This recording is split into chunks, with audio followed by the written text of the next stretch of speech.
नमस्कार। मैं हूं विमलेश कुमार और आप देख रहे हैं नंबर 1 भारत न्यूज़ चैनल। आप सभी को हम अपने इस वीडियो के माध्यम से जो जानकारी देने के लिए जा रहे हैं वह बहुत ही अति महत्वपूर्ण जानकारी है। इसलिए आप लोग वीडियो को पूरा देखें और जब पूरा देखेंगे तो सब कुछ समझ में ठीक ढंग से आएगा। देखिए, बीपीएससी के द्वारा जो बीपीएससी टीआरई 2.0 का जो प्रतियोगिता परीक्षा का आयोजन किया गया, उसका परीक्षा फल जो है वह आज से लेकर के आज कभी भी आ सकता है, या हो सकता है कि आज अगर नहीं आ पाता है, यानी कि अगर 23 दिसंबर 2023 को अगर नहीं आएगा तो निश्चित रूप से 24 तक आने की पूर्ण संभावना है। हमको तो लग रहा है कि आज ही किसी भी टाइम में जो है रिजल्ट छोड़ दिया जाएगा। और इस वीडियो में मैं एनआईएस से जो डीएलएड किए हुए हैं उसके लिए जो बीपीएससी के द्वारा जो है नई बात बताई गई है उस पर भी बात करने के लिए जा रहा हूँ। देखिए, बीपीएससी के द्वारा एक नई सूचना आप लोगों के लिए जो है बीपीएससी के वेबसाइट से जारी की गई है। सबसे पहले मैं ये चाहता हूं कि चूँकि 2 से 3 पेज में जो है ये सूचना दी गई है, तो मैं इसको जो है आप लोगों को पढ़ के और साथ साथ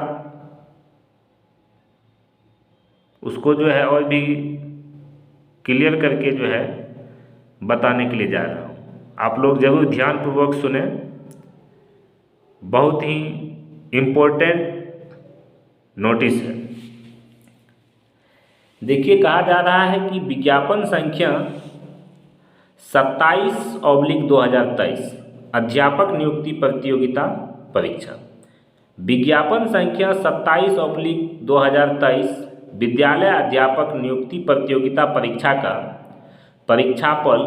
परीक्षाफल इस शर्त के साथ प्रकाशित है कि प्रकाशन के पश्चात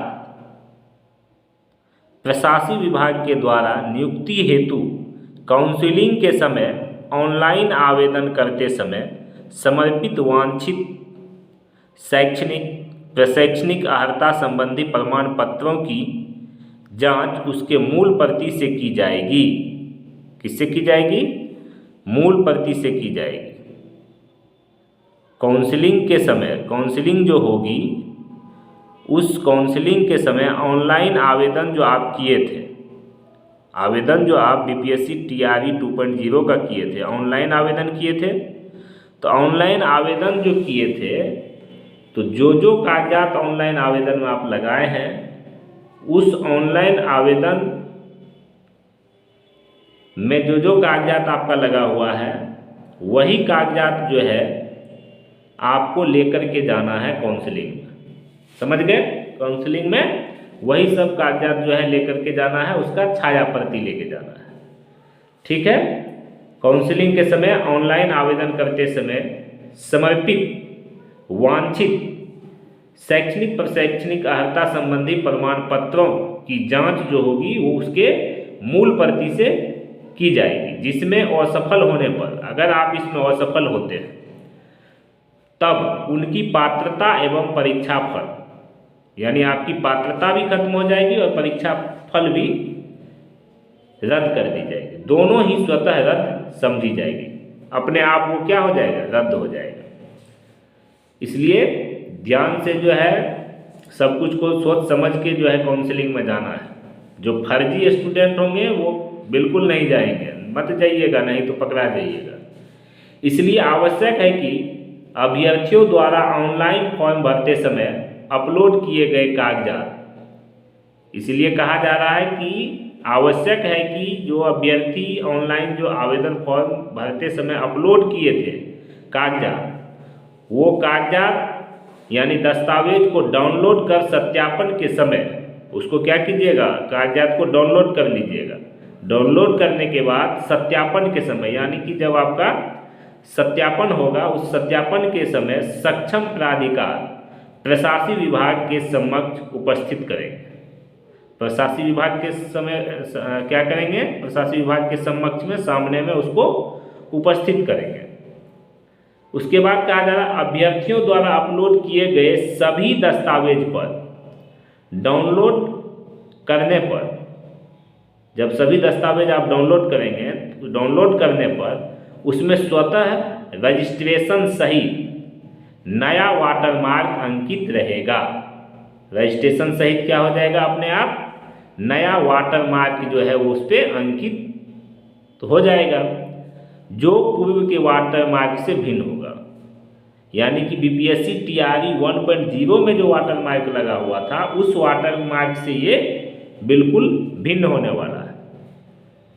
अतः उक्त परीक्षा से संबंधित सशर्त रूप से सफल अभ्यर्थियों को सूचित किया जाता है कि, यानी जिन लोगों का रिजल्ट आ रहा है उसको सूचित किया जाता है कि ऑनलाइन आवेदन करते समय आयोग के पोर्टल पर अपलोड किए गए अपने सभी प्रमाण पत्रों को डाउनलोड कर जिस पर आयोग का वाटरमार्क होगा प्रशासनिक विभाग के द्वारा आयोजित काउंसलिंग में प्रस्तुत करेंगे।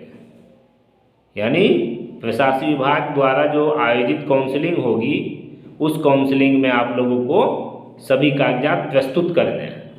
ठीक है,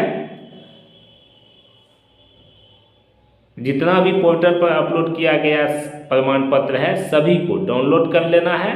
डाउनलोड करने के बाद वाटरमार्क उसमें लगा हुआ रहेगा, डाउनलोड जो कीजिएगा तो उस वाटरमार्क वाला जो आपका डॉक्यूमेंट्स है वे सभी प्रशासनिक विभाग के द्वारा आयोजित काउंसलिंग में आप क्या करेंगे, प्रस्तुत करेंगे। यानी काउंसलिंग जो होगा उसमें आप सब कागज जो है आप उसको देंगे।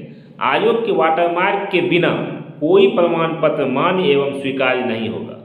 अगर आयोग का वाटरमार्क नहीं लगा हुआ है और तब आप जो है उस कागज को देते हैं तो वह किसी भी हाल में क्या होगा, मान्य नहीं होगा, उसका कोई वैल्यू नहीं होगा, स्वीकार ही नहीं किया जाएगा।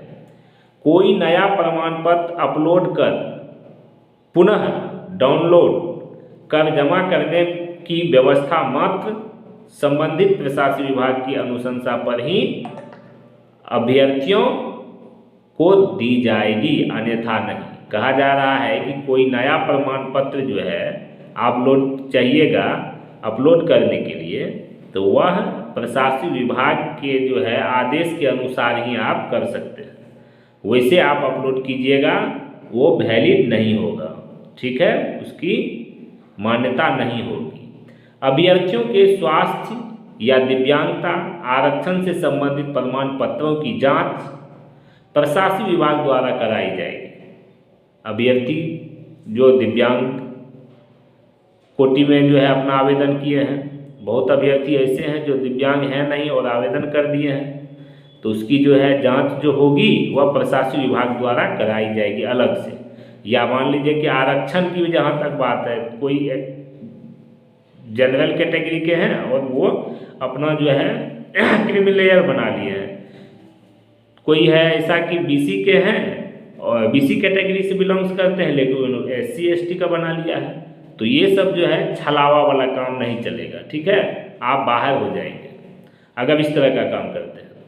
तो यही कहा जा रहा है कि अभ्यर्थियों के स्वास्थ्य या दिव्यांगता आरक्षण से संबंधित प्रमाण पत्रों की जांच प्रशासनिक विभाग द्वारा कराई जाएगी। यानी प्रशासनिक विभाग द्वारा सभी दिव्यांग अभ्यर्थी की दिव्यांग जनता की जांच अनिवार्य रूप से सक्षम मेडिकल कॉलेज हॉस्पिटल जैसे कि IGIMS AIIMS से कराई जाएगी, चाहे वे दिव्यांगता का लाभ लिए बिना ही गुणागुण के आधार पर ही क्यों नहीं सफल घोषित हो जाते हैं। ऐसा इसलिए आवश्यक है क्योंकि उन्हें दिव्यांगता के आधार पर ही परीक्षा में अतिरिक्त समय का लाभ दिया गया, क्योंकि दिव्यांगता के आधार पे उसको परीक्षा में अधिक समय दिया गया था। ठीक है, जब अधिक समय दिया गया तो फिर आखिर आप उसका गलत फायदा नहीं उठा सकते हैं। अगर आप दिव्यांग हैं तभी आप जो है उसका फायदा उठा सकते हैं। जांच के क्रम में अगर पाया जाता है कि उनके दिव्यांगता का दावा सही नहीं है या सरकार द्वारा निर्धारित मानक से कम दिव्यांग पाए जाने एवं पात्रता स्थापित नहीं होने की स्थिति में ऐसे अभ्यर्थियों को कदाचार की श्रेणी में मानते हुए उनका परीक्षा फल स्वतः रद्द समझा जाएगा और उन्हें दोषी मानते हुए विधि सम्मत अग्रेतर कार्रवाई की जा सकेगी। यानी कि कार्रवाई भी जो है वो हो सकता है। इसीलिए आप लोग जो है ध्यान रखिए कि कार्रवाई में ना पड़ें, क्योंकि अगर कार्रवाई हुई तो फिर बहुत बड़ी समस्या होने वाली है। इसलिए जो अभ्यर्थी सही हैं, जो अपना डॉक्यूमेंट्स जो है अपना दिए हैं ओरिजिनल हैं, वही जो है डॉक्यूमेंट वेरिफिकेशन में जो है जाने का काम करेंगे। अन्यथा मत जाइएगा, नहीं तो जेल की चक्की पीसनी पड़ सकती है। आहर्तांक एवं कटअफ।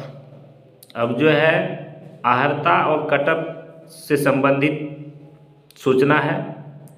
देखिए उसमें कहा जा रहा है कि पहला पॉइंट जो है आहर्ता एवं कटअफ वाला, उसमें कहा जा रहा है कि कार्मिक एवं प्रशासनिक सुधार विभाग के संकल्प ज्ञापांक संख्या 2374 दिनांक 16/7/2007 एवं पत्रांक 6706 दिनांक 1/10/2008 के अनुसार लिखित परीक्षा में शामिल सामान्य वर्ग के उम्मीदवारों को 40%, पिछड़ा वर्ग के उम्मीदवारों को 36.5%, अत्यंत पिछड़ा वर्ग के उम्मीदवारों को 34% एवं अनुसूचित जाति एवं अनुसूचित जनजाति महिलाओं तथा दिव्यांग उम्मीदवारों को 32% न्यूनतम आहर्तांक प्राप्त करना अनिवार्य है। यानी अगर इतना प्रतिशत अंक आप ला रहे हैं तो आप जो है क्वालिफाई BPSC क्वालिफाई कर रहे हैं। हालांकि कटअफ जो निर्धारित होगी वह ऊपर से नीचे की ओर आएगी, लेकिन ये चीज़ है कि अगर सीट रहेगी तो आपको जो है अगर क्वालिफाई हैं तो क्वालिफाइंग नंबर तक भी लिया जा सकता है। पहला पॉइंट समझ गए। दूसरा पॉइंट में कहा जा रहा है कि स्पष्ट है कि वैसे अभ्यर्थी जिनका प्राप्तांक इस निर्धारित न्यूनतम आहर्तांक से कम है उन्हें मेधा सूची में शामिल ही नहीं किया जा सकता है। यानी अगर जितना BPSC का जो है क्वालिफाई जो है प्रतिशत दिया गया है कितना लाना अनिवार्य, अगर नहीं लाते हैं आप तो आपको जो है मेधा सूची में शामिल करने की कोई बात सोच भी नहीं सकता है। ठीक है, और फिर उन्हें परीक्षा फल में सफल घोषित करने का प्रश्न ही नहीं रह जाता है। तीसरा पॉइंट है, ज्ञातव्य है कि आरक्षण नियमानुसार मेधा क्रम में सर्वप्रथम अनारक्षित कोटि की रिक्ति भरी जाती है। सबसे पहले अनारक्षित कोटि का जो है UR का रिक्ति जो है भरा जाता है। अतः यदि अनारक्षित कोटि की रिक्ति अधिक हो और आरक्षित कोटि के योग्य अभ्यर्थियों की संख्या कम हो तो संभव है कि सभी आरक्षित कोटि के योग्य अभ्यर्थी अनारक्षित कोटि की रिक्ति के विरुद्ध सफल घोषित हो जाए। ये देखिए, ये पॉइंट देखिए कितना अच्छा है। अतः यदि अनारक्षित कोटि की रिक्ति अधिक हो, अनारक्षित कोटि में जो है रिक्ति क्या है हो सीट की संख्या अधिक हो और आरक्षित कोटि के योग्य अभ्यर्थियों की संख्या कम हो। और आरक्षित कोटि का जो अभ्यर्थी है उसमें जो योग्य अभ्यर्थी है उसकी संख्या अगर कम रहती है तो संभव है ये कि सभी आरक्षित कोटि के योग्य अभ्यर्थी जो है अनारक्षित कोटि के व्यक्ति के विरुद्ध सफल घोषित हो जाए। सफल घोषित हो जाएंगे किसमें? अनारक्षित कोटि में।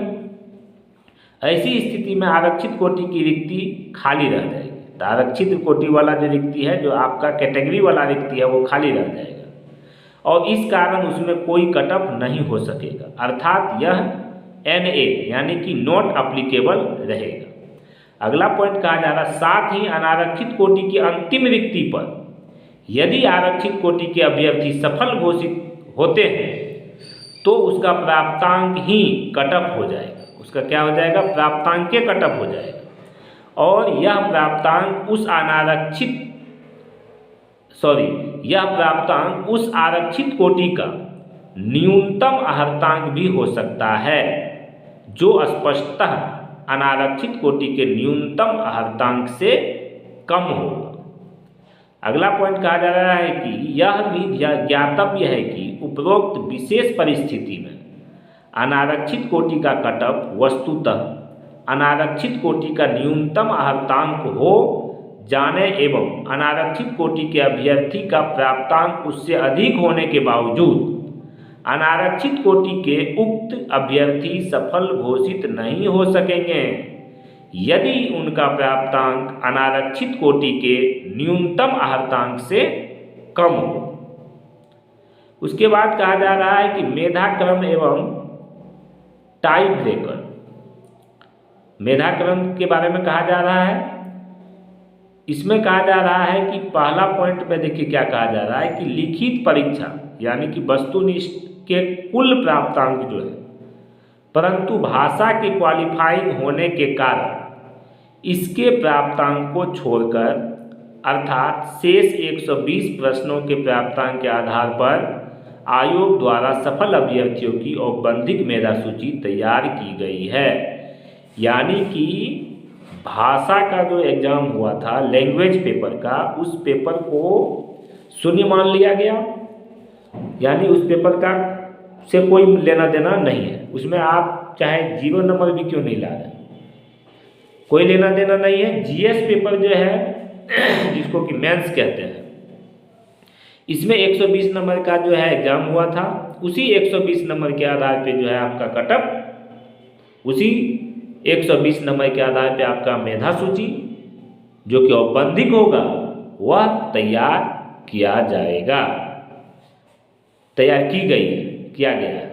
उसके बाद अगला पॉइंट कहा जा रहा है उपरोक्त कुल प्राप्तांक समान होने की स्थिति में चयनित विषय के मुख्य खंड भाग 3 अर्थात अंतिम 80 प्रश्नों के प्राप्तांक का उपयोग प्रथम टाई ब्रेकर के रूप में किया गया है, परंतु कक्षा 1 से 5 के अध्यापक हेतु लिखित परीक्षा यानी वस्तुनिष्ठ में भाग 3 नहीं रहने के कारण इसके लिए कोई टाई ब्रेकर 1 नहीं रहेगा। यानी कि जो भी होना है लैंग्वेज पेपर का, लैंग्वेज पेपर में 0 अंक जो माना गया है वह माना गया है 1 to 5 को छोड़कर, ये ध्यान में रखना है। यानी 6 to 8 है, 9 10th है, 11 12th है। इन सभी में आपको जो है 120 नंबर का जो GS पेपर हुआ है उसी के आधार पर मेधा सूची आपकी तैयार की जाएगी। इसमें लैंग्वेज पेपर में कुछ भी नंबर जितना भी आ रहा हो आपका उससे कोई लेना देना नहीं है, समझ गए। उसके बाद कहा जा रहा है कि टाई ब्रेकर 1 के बाद भी समान अंक होने की स्थिति में द्वितीय टाई ब्रेकर सेकेंड में भाषा भाग के प्राप्तांक का उपयोग कक्षा 1 से 5 के अध्यापक हेतु किया गया है।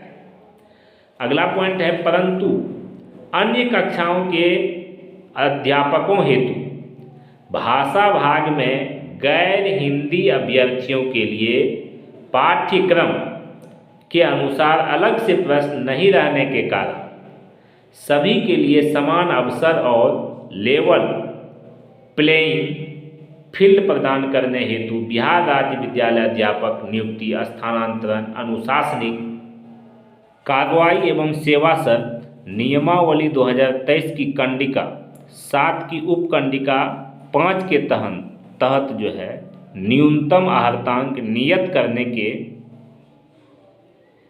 विवेकाधिकार का उपयोग करते हुए तथा विज्ञापन की कंडिका 6 यानी चयन प्रक्रिया के अनुसार न्यूनतम आहार्तांक को आवश्यकता अनुसार शिथिल करने के प्रावधान के तहत भाषा भाग में न्यूनतम आहार्तांक 0 घोषित किया गया है और भाषा भाग के प्रावधान को टाई ब्रेकर सेकेंड के रूप में नहीं रखा गया है।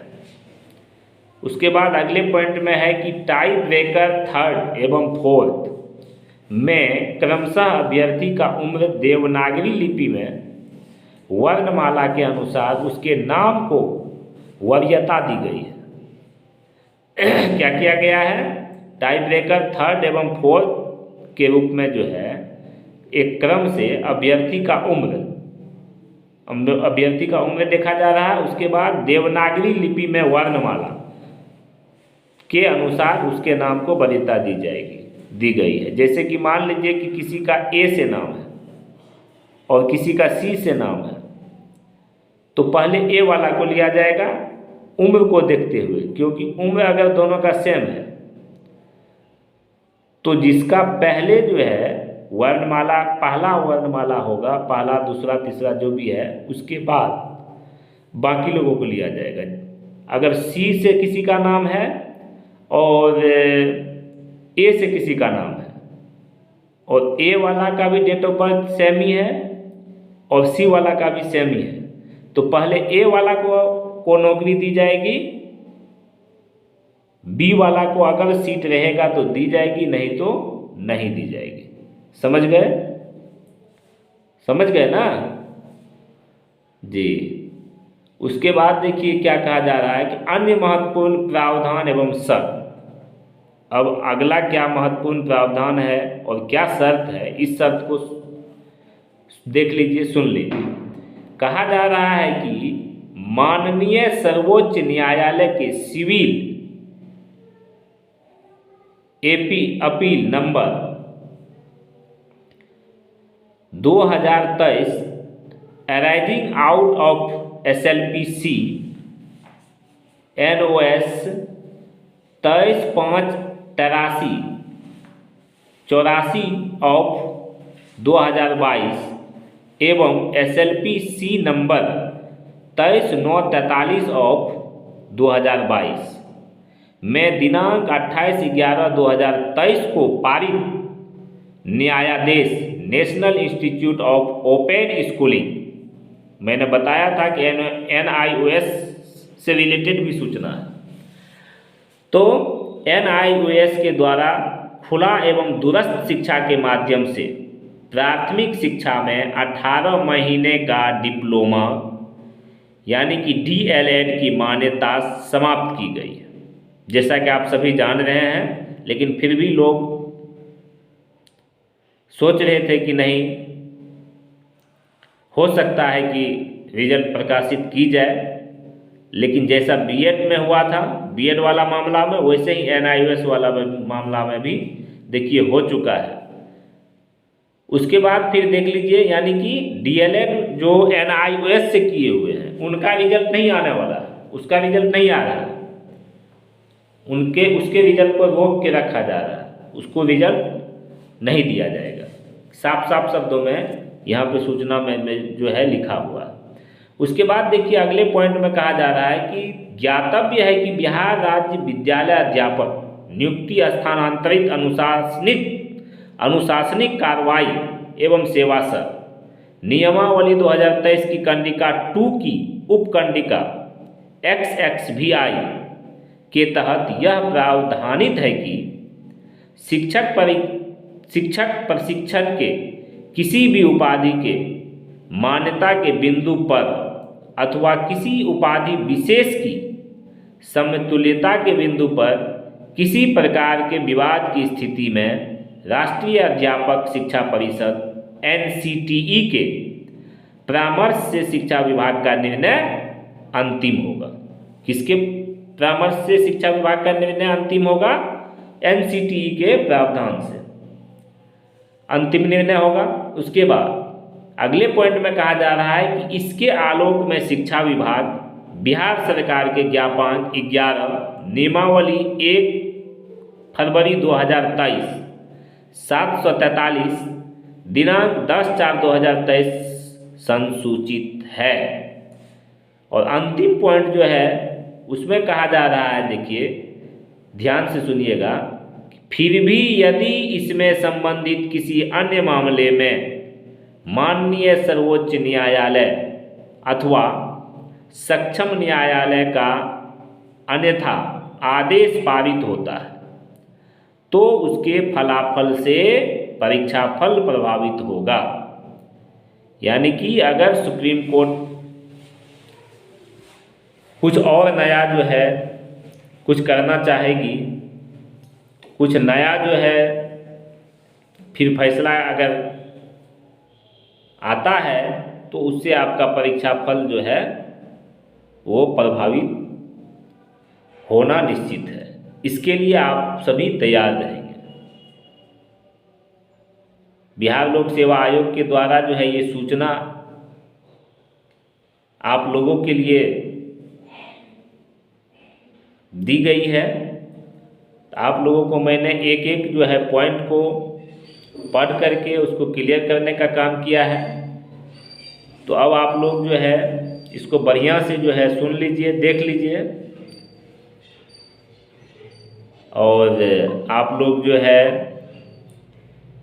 जितने भी शिक्षक अभ्यर्थी हैं BPSC TRE 2.0 के, सभी अपना अपना जो है आंसर की से जो है मिलान कर ही लिए होंगे और लगभग सभी को पता होगा ही कि हमको कितना नंबर आ रहा है, और अपने आप में लग भी रहा होगा कि मेरा जो है ज्वाइनिंग होना पक्का है।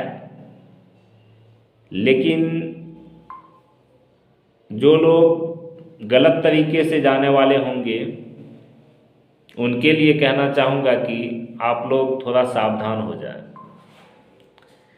क्योंकि कब क्या होगा कहना मुश्किल है। और NIOS वालों से कहना चाहूँगा